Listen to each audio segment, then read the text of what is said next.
सल्लल्लाहु अलैहि मोहम्मद व आले मोहम्मद। आज ईद फितर का दिन है और अभी हरम इमाम अली अलैहिस्सलाम में नमाज ईद फितर पढ़ाई जा रही है। अस्सलामु अलैका या अमीरुल मोमिनीन, अस्सलामु अलैका या अबुल हसन रूही लकल फिदा, अस्सलामु अलैका या आका रसूलुल्लाह, अस्सलामु अलैकुम व रहमतुल्लाहि व बरकातुहू।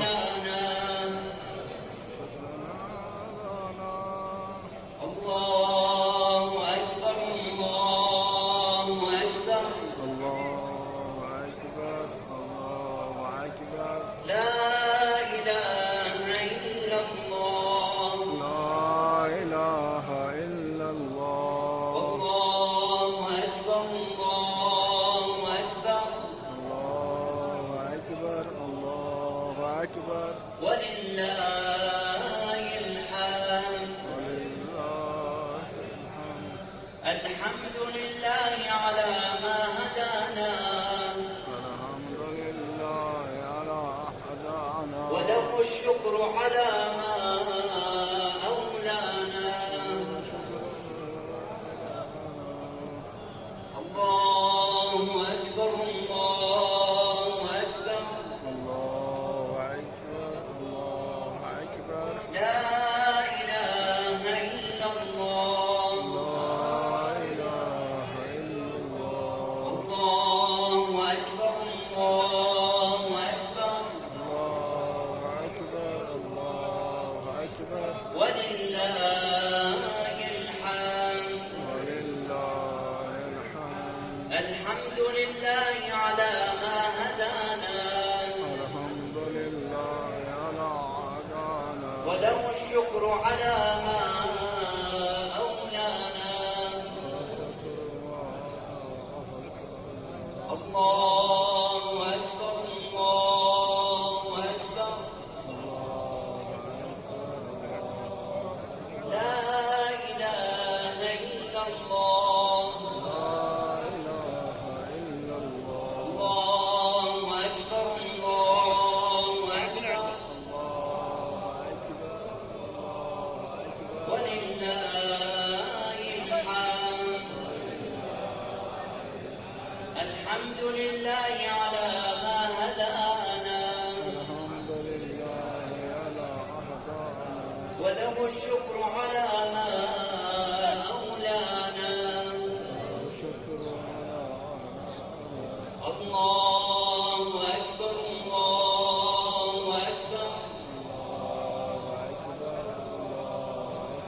لا إله إلا الله. الله أكبر الله أكبر. ولله الحمد. الحمد لله على ما هدانا وله الشكر على ما أولانا. صلوا على محمد وآل محمد. اللهم صل على محمد وآل محمد وعجل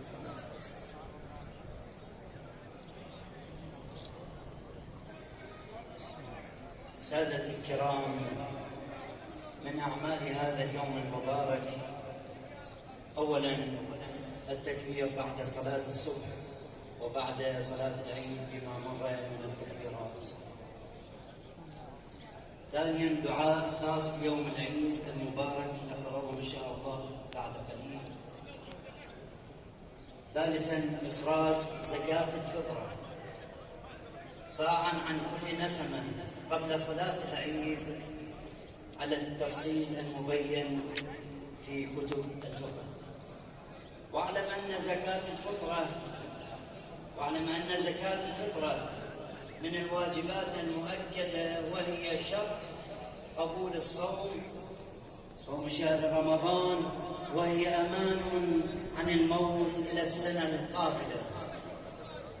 وقد قدم الله تعالى ذكرها على الصلاة في الآية الكريمة: قد أفلح من تزكى وذكر اسم ربه فصلى.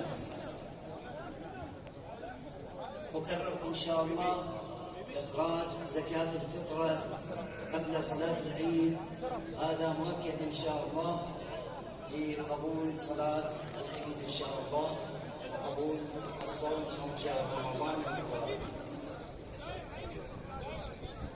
الأمر الخامس المستحب تحسين الثياب واستعمال الطيب.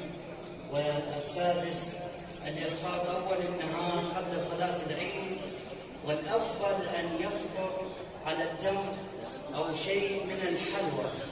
وقد قال الشيخ المفيد رضوان الله تعالى عليه يستحب أن يبتلع شيئا من تراب الحسين عليه السلام فإنه شفاء آل محمد. اللهم صل على محمد وآل نقرأ إن شاء محمد. الله تعالى هذا الدعاء، وبعد الانتهاء منه نسجد ونقرأ الأدعية الخاصة بهذا السجود. والأفضل تحضير المسبحة عند السجود لنقرأ الأدعية الخاصة عند السجود. إن شاء الله تحضير المسبحة لنقرأ بعض الأذكار عند السجود. واستعد لوفادة إلى مخلوق رجاء رفده ونوافله وفواضله وعطاياه، فإن إليك يا سيدي تهيئتي وتعبئتي وإعدادي واستعدادي رجاء رفدك وجوازك ونوافلك وفواضلك وفضائلك وعطاياك. وقد غدوت إلى عيد من أعياد أمتي نبيك محمد. اللهم صل على محمد وآل محمد. عليه وعلى آله، ولم أفد إليك اليوم بعمل صالح أثق به قدمته إلا ولاية محمد، ولا توجهت بمخلوق أمنت، ولكن أتيتك خاضعا مقرا بذنوبي وإساءتي إلى نفسي. فيا عظيم يا عظيم اغفر لي العظيم من ذنوبي، فإنه لا يغفر الذنوب العظام إلا أنت، يا لا إله إلا أنت يا أرحم الراحمين. الآن سجود. الأكيد في هذا اليوم زيارة الإمام الحسين عليه السلام، توجهوا لزيارة مولانا أبي عبد الله بن حسين صلوات الله وسلامه عليه.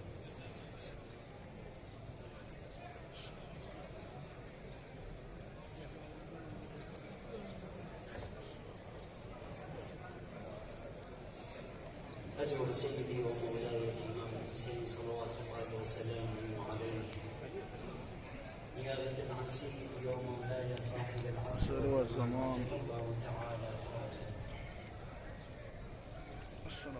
ونيابة عن المؤمنين والمؤمنات وكل من أوصاني بالدعاء وقلدني الزيارة، صالة عن نفسه قربة إلى الله تعالى.